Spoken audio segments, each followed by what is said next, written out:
Welcome, ladies and gentlemen. I told you I was going to give it to you. So here I am, finna give it to you. All right. For all intensive purposes, instructional purposes only, at 7 years old, a traumatic experience happened to me. 8 years old, I got put in a gang. 10 years old, I unalived someone. Now, speaking on that matter, there's three type of people when someone gets unalived. There's the one who regrets it, wishes it never happened, doesn't know how to atone or repay the life that was took. That's one. The second person is the person that committed that, don't really feel sorry because they felt like they deserved it, don't really feel like, nah, I can do this to the whole world, but if I had to do it again, I will. Second person. Third person goes straight to their head. Oh shit, I'm this, I'm this, I'm that, I'm that, I'm this. Probably knowing good and goddamn well they nothing with these, but they feel like God in the sense that they control whether someone breathes life or death. All right, so the first person is that person that gets either made, manipulated, or some kind of altered state of mind. The second person might have an altered state of mind, might not, but feels like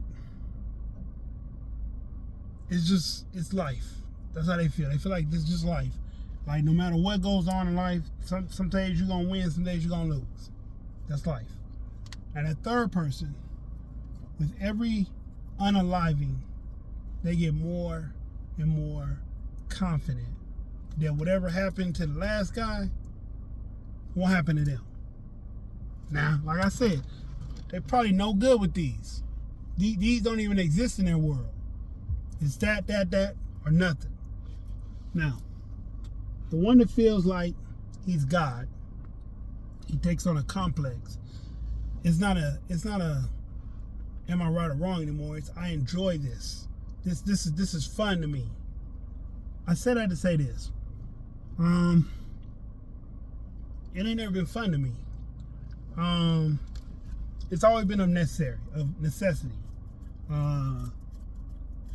Like I said when I was trying to make the unaliving video about this, the promo video, I've been shot at least 20 times. Lucky by the grace of Allah, or whoever it is that I pray to when I do pray, if and when I do pray, I've never been touched. Now, I knock on wood, I knock on death, I knock on myself, because hey, that's a fantastic feat. Some people get touched and they're never the same afterwards. The first time that I unalived someone, I was in a inebriated mindset. I had just smoked weed for the first time. I had a couple Old Englishes in my system. Upon getting out the car, I had an out-of-body experience. I saw myself walk up. I didn't hear everything old boy said, but I heard him say, "What you gonna do with that?" It ain't like you gonna use it.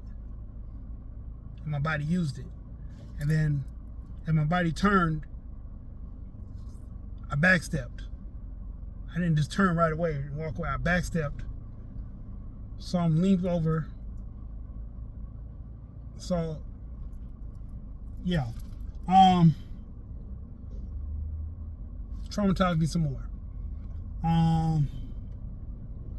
By the time I got to Alabama, as a teenager, as a young teen, I had made it in my mind that if you push me to that limit, I don't care. I had come to that own realization, my grip on life at that age was, if you push me to this limit, I don't care. I I got in fights on a regular basis, so I knew how to throw hands. But when I first got down here, everybody was talking that they cousins, they relatives, they brothers and sisters of somebody. So I got double teamed or triple teamed a couple times. I didn't always come back with that. I didn't start carrying that down here till around the time my best friend got unalived in the car with me. And that in itself did something to me. Again, these are traumatic instances, so this is why or how people in communities could suffer from PTSD and not ever spend a day in the military. Keyword, PTSD, spending time in the military, not necessarily one and the same. When I came to the realization that unaliving people, I'm not gonna say it was okay, because, okay, so my mother, my grandmother, my auntie, and my uncles, they taught me right from wrong, or what is considered right and wrong. As I got older, and my trauma taught me a different right or wrong. So I say that to say, like, this conversation might feel wrong to some of y'all, but I'm telling you this conversation because I've been through it. Not saying it's not wrong. It wasn't wrong to me at the time.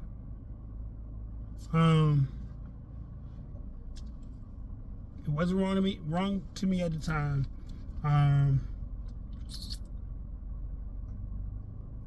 When like I said, around the time my best friend lost his life, I started carrying that again. And I'm not gonna tell you that I became afraid to unalive people. It did kind of fester me as one of those, like, I became a middle person. But in becoming a middle person, I became a shooter.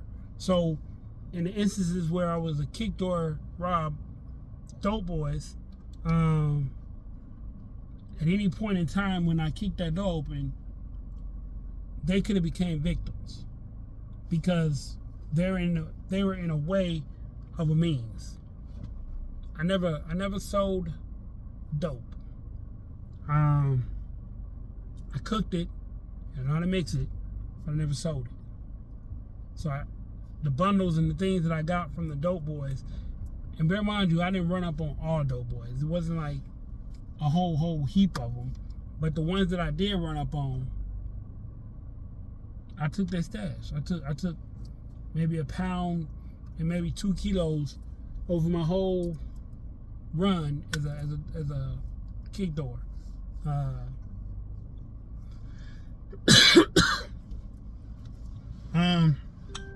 I had friends or people I knew that sold everything that everybody wanted.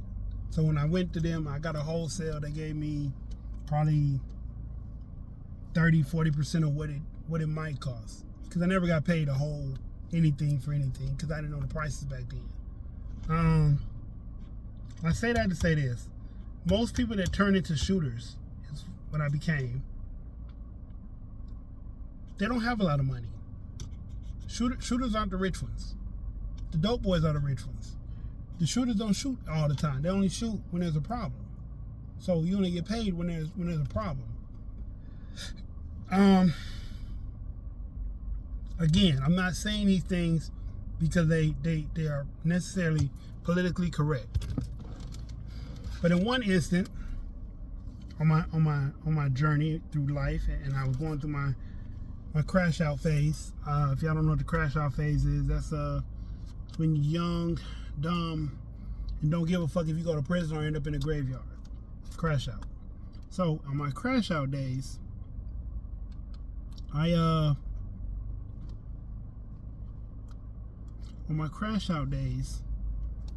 let someone shoot at me once. They shot The whole clip.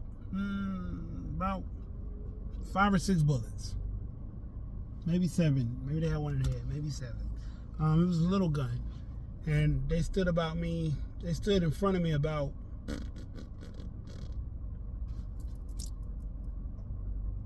50 to 100 feet. I give it 50 to 100 feet. And they shot all their shots. None of them touched me. So at the time I was enraged because none of them hit me. It's a blessing now that I look back on it. So when I shot my tool, I hit them. I later heard they died at the hospital, or they were unalived at the hospital. Never got asked any questions, never was insinuated. To this day, it might still be an unsolved mystery, or unless they pinned it on somebody else. I say that to say, like I said, I'm not saying that these are right intentions. I'm just saying these were my intentions. But I never had the feeling of, and yes, once you pull that trigger, you're mentally ill, because self-preservation is always first. But in instances where it's not self-preservation, it's actually what it is, a crime. I can't say I was worried about it. I can't say I gave a lot of worry to it. And the truth of the matter is, I probably should. I probably should thank my lucky stars every day that I'm still alive. And I do, for the most part. Every now and then I don't. Or every now and then I fall into a depressive state. But I say everybody who pulls the trigger has a mental illness, because you either accept, overcompensate, or feel a world of grief. Even in a time of world of grief, you can go into depression. So it's still a mental issue. Once you pull that trigger, it becomes a mental issue, one way or the other. It don't bother you, that's wrong, because you should show empathy and sympathy for other people.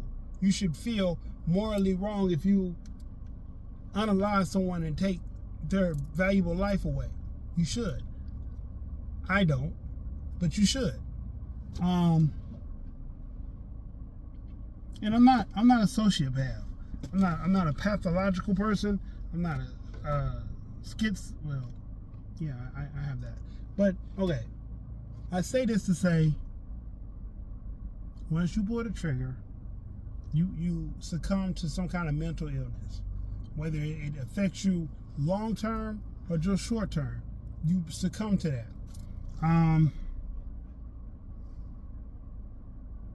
I can tell you I'm paranoid. I live a very paranoid lifestyle.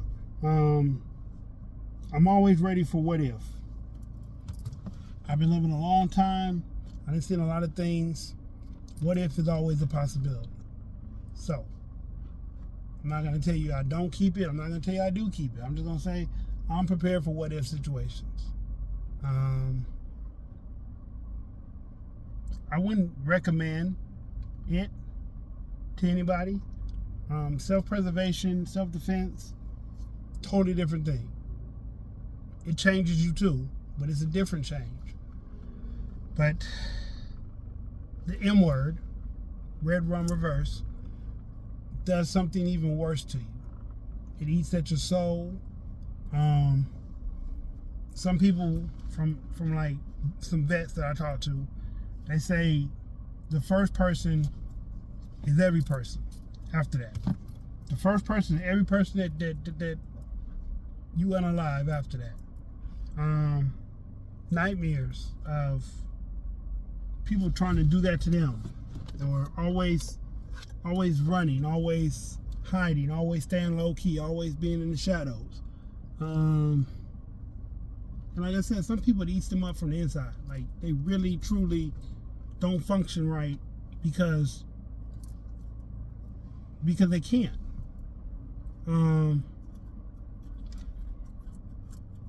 And I said with me, I became the middleman, the second man. It wasn't a prideful moment. It wasn't a moment that I repented and I was like, oh my God, I don't know if I can live with that. It was just like, it happened. It's gonna keep happening until somebody stops picking with me. And I ain't just saying picking with me, but like picking me with bad intentions. My best friend that lost his life in the car with me, he told me all the time that I want to catch as many bodies as you have. And I told him that's not cool, because somewhere in my uncoolness and my unraveling, I had common sense. My common sense was like, nah, bro, you don't want to do that. Like, it's hell to live with. And it was sometimes. Some of those nights were hell. Because one of those nights, for sure, I hit the wrong person. Like, I'm not gonna say he wasn't supposed to be there, but I hit the wrong person. That bothered me. That gave me grief. That gave me depression. When I left California and came here to Alabama, I didn't think I would have to pick that walk of life back up. And when I finally did pick it back up, it was bad. It was bad for the people that were on the other side. I can just say that. The people that were on the other side of the tool, it was bad for them. I didn't have I want to say I didn't have a care in the world, but I didn't have a care in the world either. I didn't feel sorry or remorseful after I did it. And to this day, I probably still don't feel remorseful for some of the things I've done in my life. I've come to terms with things I've done in my life. I've come to realizations with things in my life. I joke. Sometimes I joke, and I say things like,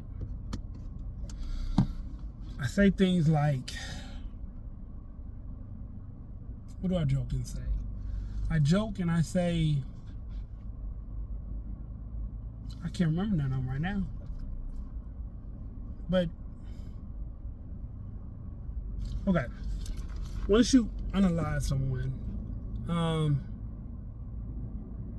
it's also that people that know that you did it, they treat you differently. They treat you like they gotta walk on eggshells around you, because they don't know what you're thinking or how you feeling, or, you know, are you rational today? Are you irrational today? They don't know.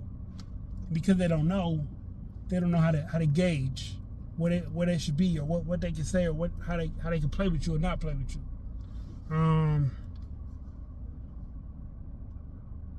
I put in my sign. I drive a white truck, and I keep that thing tucked. Real life. I drive a white vehicle, and most times that thing is with me, because I live a paranoid life. I can't afford. I have 2 kids. I can't afford for me not to be there for them. So that wild behavior, I don't practice it anymore. Self-preservation is always a must.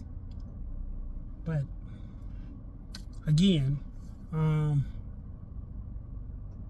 not going to tell anybody that they should do it. Like I said, even when soldiers go off and they do it, it's not a good feeling. It's not rewarding.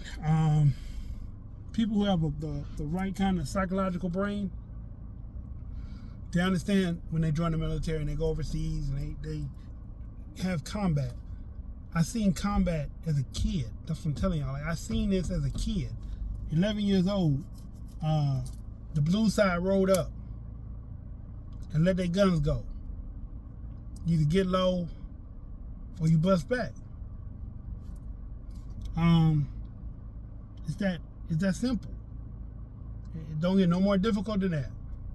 So when you go to the military, if this is not in you, or people hunt, they shoot animals. Every now and then they might make a mistake and shoot friendly, but when you unalive someone that never did anything to you personally, and I guess that's how I look at it, because they did stuff, but they didn't do stuff. So because they were a different color, or they lived in a different neighborhood, we might have had beef, but nowhere in there was my personal beef. It was a beef that I inherited because I'm with these people right here. And this beef over here, we have one, but not because I did something to him and he did something to me, because of what our people did to each other. Crazy reasons. But that's just like the reason that soldiers go overseas and fight other people's battle. It got nothing to do with the actual soldier. And, at one time I remember people saying, well, soldiers shouldn't do it either.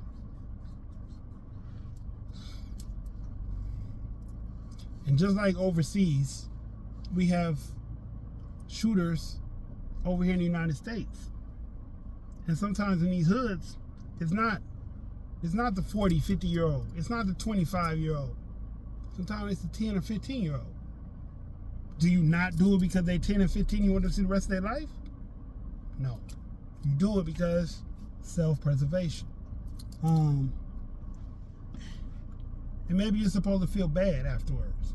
And I'm just so not that. It just don't make me feel bad.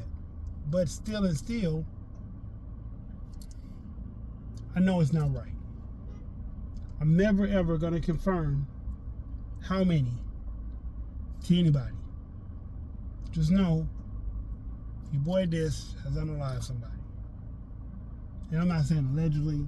I'm not even playing that alleged game. I know what I've done. I know every wrong deed that I've did. If it's wrong.